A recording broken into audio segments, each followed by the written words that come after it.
Good morning, friend. Welcome to Indirabai Lalwani junior college Jamnerpura Jamner. आपण some basic concept of chemistry ह्या चॅप्टरचा चौथ्या लेक्चरला सुरुवात करणार आहोत. मी संदीप राजपूत. मित्रांनो, मागच्या लेक्चरला आपण लॉ ऑफ केमिकल कॉम्बिनेशन याच्या संदर्भामध्ये बघितलं. आपण 5 लॉचा तिथं विचार केला. Law of mass of conservation, लॉ ऑफ definite proportion, law of multiple proportion, लिवसेक्स लॉ ऑफ कंबायनिंग गॅसेस आणि ॲव्होगॅड्रोज लॉ या संदर्भामध्ये डिस्कशन केलं. आज आपण इथं ॲटमच्या संदर्भामध्ये डिस्कशन करणार आहोत. डिलीटेड सिलेबसचा हा भाग आहे. काही भाग हा डिलीटेड सिलेबसचा आहे आणि काही भाग हा आपल्याला आहे. हा डिलीटेड सिलेबसचा भाग घेण्यामागचं कारण असं आहे की त्याचा रेफरन्स आपल्याला पुढे लागणार आहे, म्हणून तो आत्ताच मी इथं घेतो आहे. म्हणजे तिथं पुन्हा तो रिपीट करायची गरज राहणार नाही. ओके, बघा ॲटम इथं एक प्रिंट मिस्टेक आहे, टाईप मिस्टेक आहे, ती लक्षात घ्या. इथं ॲटमच्या ऐवजी एलिमेंट हा शब्द पाहिजे. कोणता शब्द पाहिजे? तिथं एलिमेंट हा शब्द पाहिजे ह्या ॲटमच्या ऐवजी. ठीक आहे, म्हणजे डेफिनेशन काय होईल? Atom is the smallest individual particle of an element, असा तो शब्द आहे. पुढे बघा काय सांगितलं त्यांनी. The centre of an atom is the nucleus. जो काही तुमचं सेंटर आहे ॲटमचा तो न्यूक्लियस आहे. And that there are moving electrons in extra nuclear part. काय सांगितलं त्यांनी? ॲटम आहे हा समजा तुमचा न्यूक्लियस आणि हा जो काही आउटर रिजन आहे, एक्स्ट्रा न्यूक्लिअर पार्ट आहे, याच्यामध्ये तुमचे इलेक्ट्रॉनचं रिव्हॉल्व करतात असं त्यांनी सांगितलेलं आहे. इथं आपण स्ट्रक्चर ऑफ ॲटम नावाचं एक चॅप्टर आहे, त्या चॅप्टरमध्ये ह्या संदर्भामध्ये डिटेल डिस्कशन आपण करणार आहोत. इन डिटेल पाहणार आहोत. तिथं त्यावेळेस आपण डिस्कशन करूच. काय सांगितलं त्यांनी बघा. Electrons are negatively charge particle, charged elementary particle, while elementary particle that make up the nucleus are positively. बघा त्यांनी काय सांगितलं की जे काही इलेक्ट्रॉन आहेत ते इलेक्ट्रॉन तुमचे निगेटिव्हली चार्ज पार्टिकल आहेत. तसेच जे एलिमेंटरी पार्टिकल तुमच्या त्या न्यूक्लियसला पॉझिटिव्ह करत आहेत त्याला आपण काय म्हणतो? इथं प्रोटॉन म्हणतो आहे. आणि इलेक्ट्रिकली न्यूट्रॉन आहेत. न्यूट्रॉन हे न्यूक्लियसमध्ये आहेत.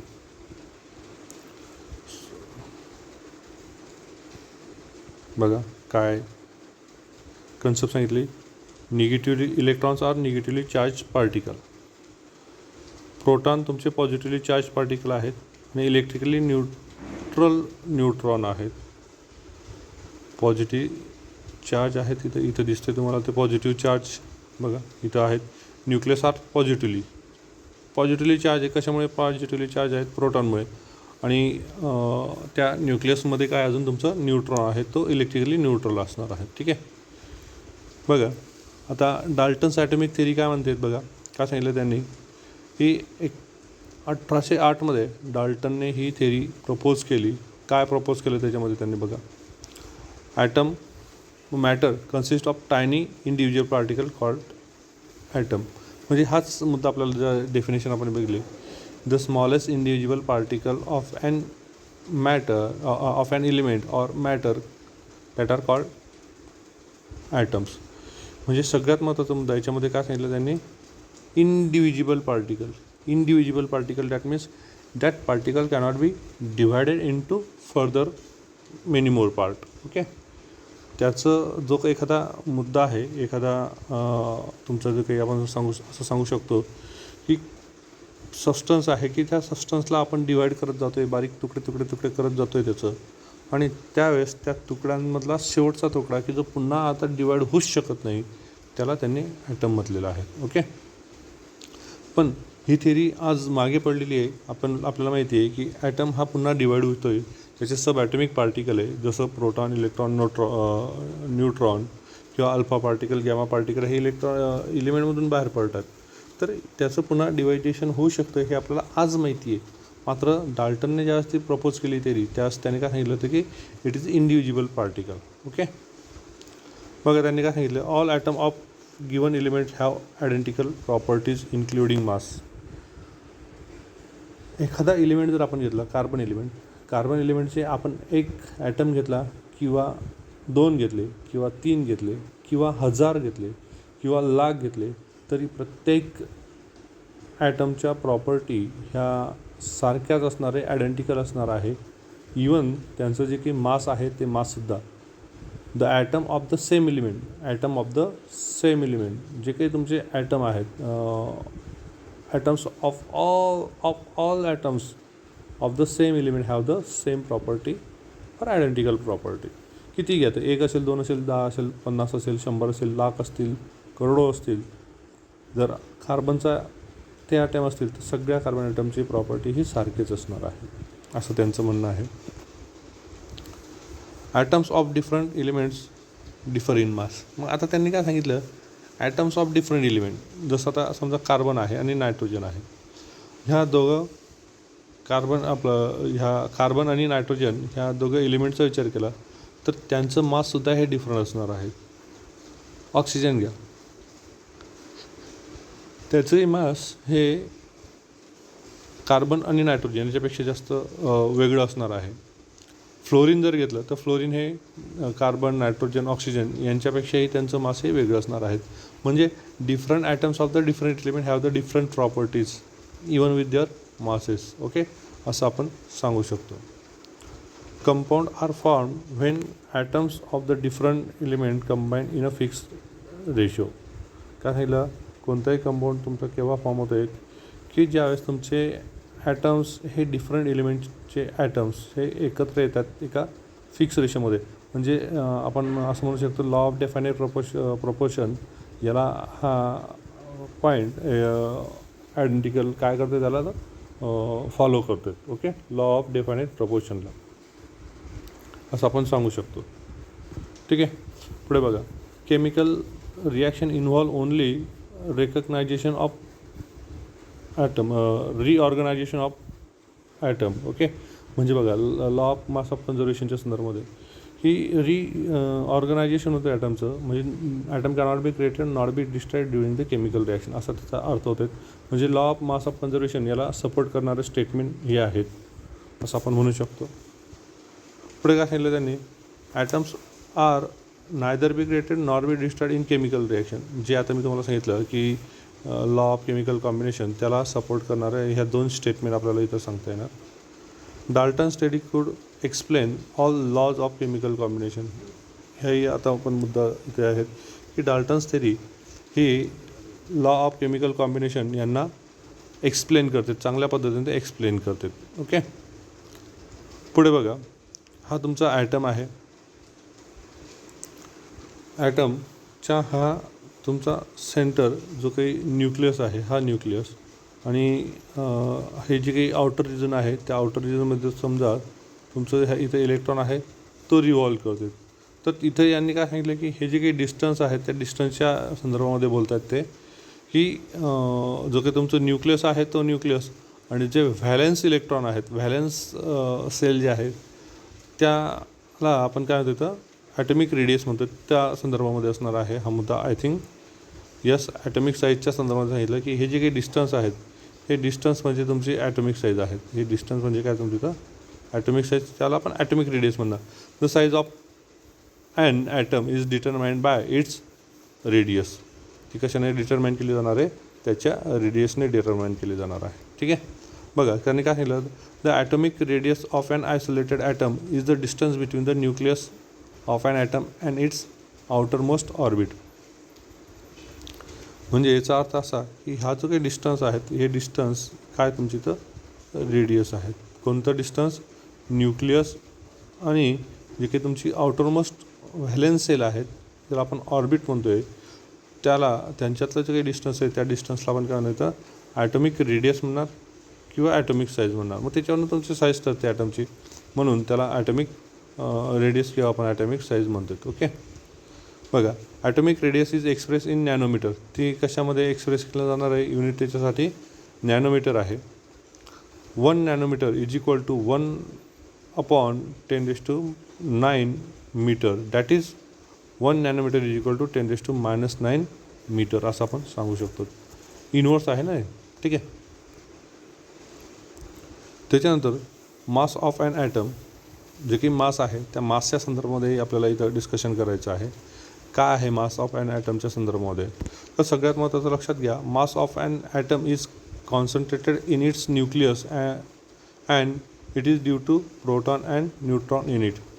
जे काही मास आहे ह्या ॲटमचं ते सगळं कॉन्सन्ट्रेट झालेलं आहे, न्यूक्लियसमध्ये कॉन्सन्ट्रेट झालेलं आहेत.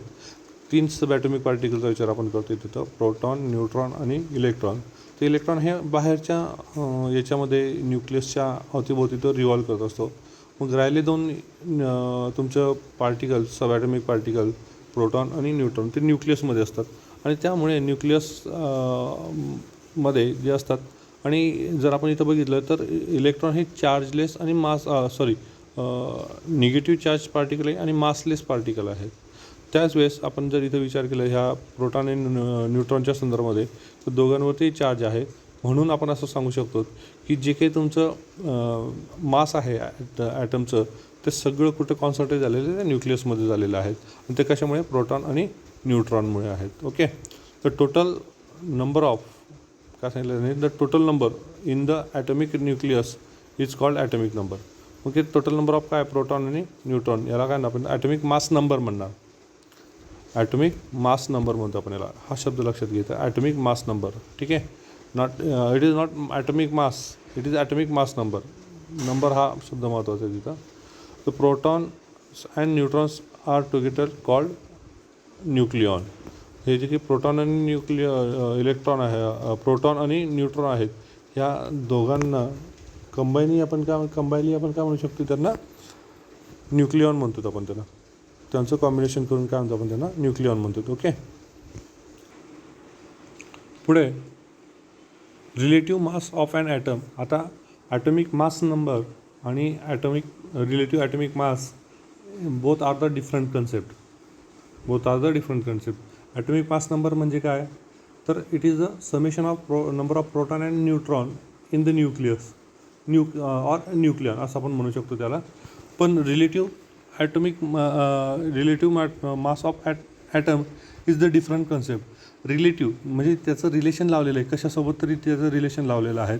तर ते कशासोबत रिलेशन लावलेलं आहे त्याचा आपण इथं नेमका विचार करूया. बघा काय सांगितलं त्यांनी, every element has a characteristics atomic mass. प्रत्येक एलिमेंट हा काहीतरी कॅरेक्टरिस्टिक्स पोजेस करतो, atomic mass characteristically atomic mass poses करतो आहे. तर काय आहे ते? तर बघा, atomic mass is the mass of an atom. It is actually very very small.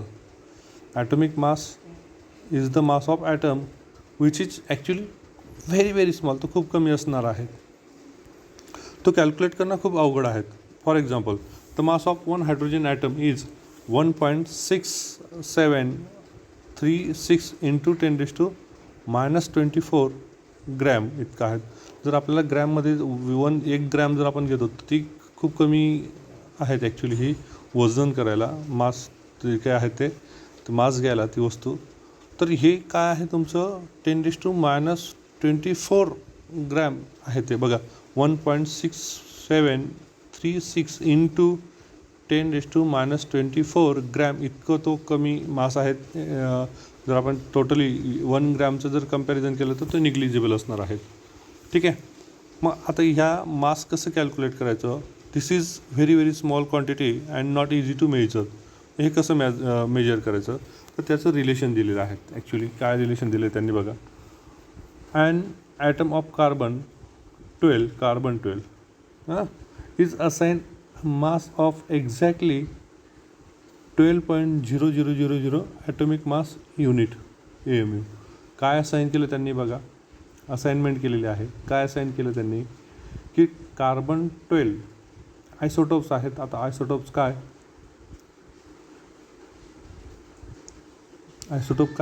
तर हे आयसोटोप्स म्हणजे नेमकं काय? तर आपण ते फिजिक्समध्ये किंवा आपलं जे काही ॲटॉमिक स्ट्रक्चर आहे त्या चॅप्टरमध्ये आपण पाहणार आहोत.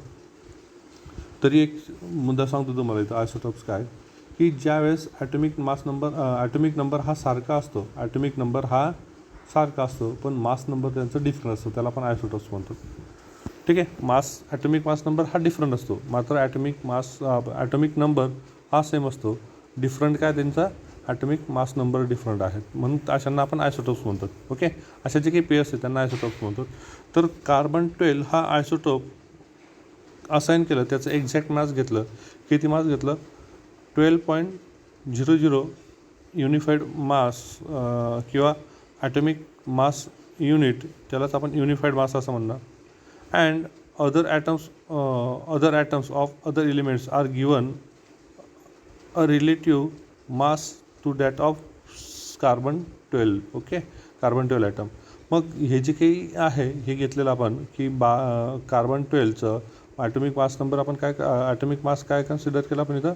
12.000 युनिफाईड मास किंवा ॲटॉमिक मास युनिट असं आपण कन्सिडर केलेलं आहे.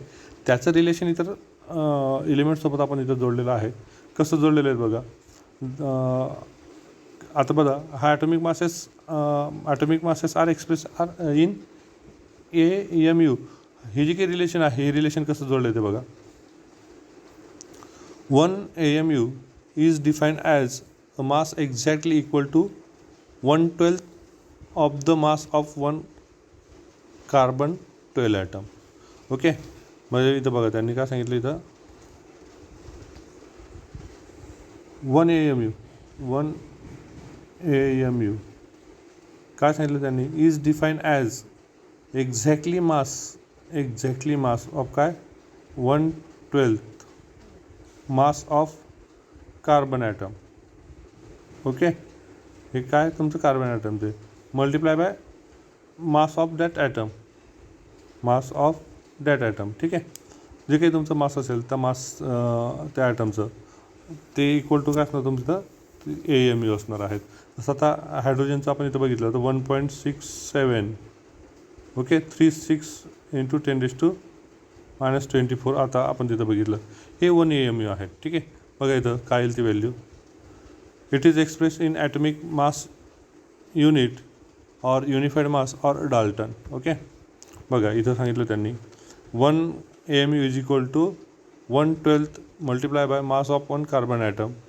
आता हे काय आहे ते बघा इथं 1 AMU. आता कार्बन ॲटमचं मास काय तुमचं इथं तर 1.992648 × 10⁻23 इतकं आहे ते.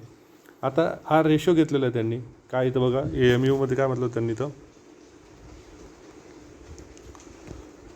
एक्झॅक्टली मास काय 1 AMU is equal to 1 AMU is define as mass exactly equal to okay 1/12 of the mass of 1 carbon 12 atom. तर हे इथं बघा या अशा पद्धतीने येते ते. मग हे जर आपण कॅल्क्युलेशन केलं तर हे कॅल्क्युलेशन केल्यानंतर 1 AMU इज इक्वल टू 1.6605 4 × 10⁻24 इथे इतकं आहे. म्हणजे ॲक्च्युअल मास आपण असं सांगू शकतो इथं की 1 AMU is equal to 1.66 gram into 10⁻24 gram इतकं एका याचं मास असणार आहे कार्बन ॲटमचं असणार आहे. ठीक आहे. कार्बन ॲटमच्या मासच्या संदर्भामध्ये आहे ते.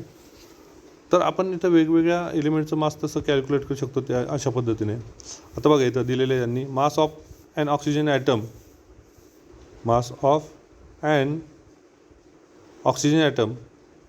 In gram is 56.5696 × 10⁻24 gram. What is the atomic mass of oxygen in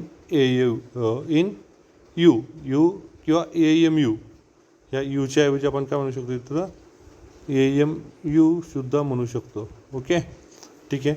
ते यू लिहिलं काय, यू म्हणजे युनिफाईड मास आणि AMU म्हणजे काय, ॲटॉमिक मास युनिट असा त्याचा अर्थ होतो आहे. ओके, तर बघा कॅल्क्युलेशन करू आपण. इथं काय आहे ते सोल्युशन आहे. काय दिलं आहे त्यांनी त्याच्यामध्ये बघा, एकदम सिम्पल आहे, खूप काही अवघड नाही त्याच्यामध्ये. आपल्याला मास ऑफ ऑक्सिजन ॲटम दिलेलं आहे. किती दिलेलं आहे ते 26.56896 इंटू 10⁻⁻⁴ ग्रॅम इतकं दिलेलं आहे. आपल्याकडे काय आहे तर 1 AMU is equal to 1.66056 into 10⁻⁻24 आहे. हे 1 AMU आहे. हे किती आहे, हे 1 AMU आहे. ठीक आहे, जसं तुमचा एक पेन हा 15 रुपीजला आहे. ओके, तर तुमचे 10 पेन किती रुपीजला, असे आपण कॅल्क्युलेशन केलेले आहेत. मग तुम्ही काय करतात, सरळ यांचं क्रॉस मल्टिप्लिकेशन करतात, बरोबर. ठीक आहे, मग तर तुमचा इथे एक्स आहे, मग ह्या एक्सची व्हॅल्यू येण्यासाठी 1 multiply by x is equal to 15 multiply by 10 असं करतात तुम्ही, बरोबर आहे, केलेलं आहे तुम्ही. मग therefore x is equal to 15 multiply by 10 divided by 1 हा इकडे येणार आहे. ठीक आहे, मग तुमचं काय आलं, therefore x is equal to किती आला 150 येणार आहेत. ठीक आहे, हे असं आपण कॅल्क्युलेशन केलेलं आहे. तशाच पद्धतीने आपल्याला इथं कॅल्क्युलेशन करायचं आहे. तर इथं बघा काय तुमचं ही मास दिलेलं, आपल्याला किती मास दिलेला आहे 26.56896 इंटू 10⁻⁻24 दिलेलं आहे. आणि आता हे AMUमध्ये आपल्याला कॅल्क्युलेट करायचं आहे किंवा युनिफाईड मासमध्ये कॅल्क्युलेट करायचं आहे. आणि आपल्याला माहिती आहे की 1 युनिफाईड मास म्हणजे किती, तुमचं मास हा 1.66056 इंटू 10⁻⁻24 आहेत. तर मग यांचा रेशो आपल्याला घ्यावा लागणार आहे. यांचा रेशो घ्यावा लागणार आहे. कसं, जर 1 AMU is equal to 1.6605 into 10⁻⁻24 म्हणजे काय, इथं x is equal to 26.56896 into 10⁻⁻24. Okay, असं तुमचं इक्वेशन येईल. मग याला आपण मल्टिप्लाय करणार, याला मल्टिप्लाय करणार. आपल्याला ॲक्च्युली कशाची व्हॅल्यू पाहिजे, एक्सची व्हॅल्यू पाहिजे. म्हणजे मग तुमचं हे काय आलं, तुमचं 26.56896 डिवायडेड बाय 6 डिवायडेड बाय आपलं इंटू -24 डिवायडेड बाय काय येईल तुमचं इथं 1.66056 इंटू 10⁻⁻24 10⁻⁻24 हे कॅन्सल होतं. आणि मग हा आपल्याला भागाकार करायचा आहे. आता मी इथं सिम्पल करतो याला थोडंसं. ठीक आहे, कसं दिलेलं आहे बघा इथं, देअरफॉर 26.5689 इंटू 10⁻⁻24 त्यावेळेस ते काय तुमचं इथं हे जे काही आहेत कॅन्सल होणार आहे, हे दोघं कॅन्सल होतील. मग हा तुमचा 26.56 मल्टिप्लाय बाय डिवायडेड बाय 1.66 याने तो कॅल्क्युलेशन आपल्याला करायचं आहे. सॉरी, हे जर कॅल्क्युलेशन आपण केलं तर किती येतं तुमचं 16 येते. तर किती येते तुमचं ते 16 येते. आता इथं ग्रॅम तुमचे कॅन्सल होतील, हा ग्रॅम कॅन्सल झाला, हा ग्रॅम कॅन्सल झाला. इथं राहिलं तुमचं 1 युनिफाईड मास, तो युनिफाईड मास त्याचं काय येणार आहे ॲन्सर 16 युनिफाईड मास येणार आहे. जसं हे आपण ऑक्सिजनचं कॅल्क्युलेट केलं तसं आपण हायड्रोजनचं सुद्धा कॅल्क्युलेट करू शकणार आहात कोणत्याही एलिमेंटचं. याला म्हणून आपण एक कार्बनचं रिलेटिव्ह ॲटॉमिक मास कॅल्क्युलेट केलेलं आहे. 1 युनिफाईड मास म्हणजे काय तुमचं 1.6605 इतकं ती ॲन्सर लक्षात घ्यायचं, इतकं ते व्हॅल्यू लक्षात घ्यायची. पुढची व्हॅल्यू लक्षात नाही घेतली तरी चालेल तुमची. तर काय 1.66 इंटू 10⁻⁻24 ग्रॅम इतकं जरी आपण लक्षात घेतलं तरी सफिशियंट आहेत. बाकी गोष्टी काही आपल्याला पुढचा लक्षात घ्यायचं असणार गरज नाही. मग हे काय तर it is for 1 unified mass. ते कशासाठी तुमचं वन युनिफाईड माससाठी ह्या गोष्टी आहेत. ठीक आहे. तर हे झालं तुमचं युनिफाईड मासच्या संदर्भामध्ये मुद्दा झाला होता हा. इथं आपण हा मुद्दा जो आहे हा थांबवतो आहे, आपण संपतो आहे आजच्या दिवसासाठीचा. तर इथं आपण थांबू. जर तुम्हाला काही शंका असेल, काही अडचणी असतील तर ते मला विचारा. तुम्हाला मागच्या लेक्चरमध्ये ज्या काही फिगर दिलेल्या तर ते अंडरस्टँडिंग दिलेल्या आहेत फिगर, तर तुम्हाला जसे ते तसे त्या ड्रॉ करायच्या नाही आहेत. त्या फिगर तुम्ही नाही लिहिल्या तरी चालणार आहात. तो तुमचा एक मला बऱ्याच मुलांचा मेसेज आला की सर ह्या डायग्राम काढायचे आहे का. तर तुम्हाला डायग्राम काढायचे नाही, ते तुमच्या कन्सेप्ट क्लिअर व्हाव्या म्हणून ते दिलेल्या होत्या. ओके, ठीक आहे. Have a nice day.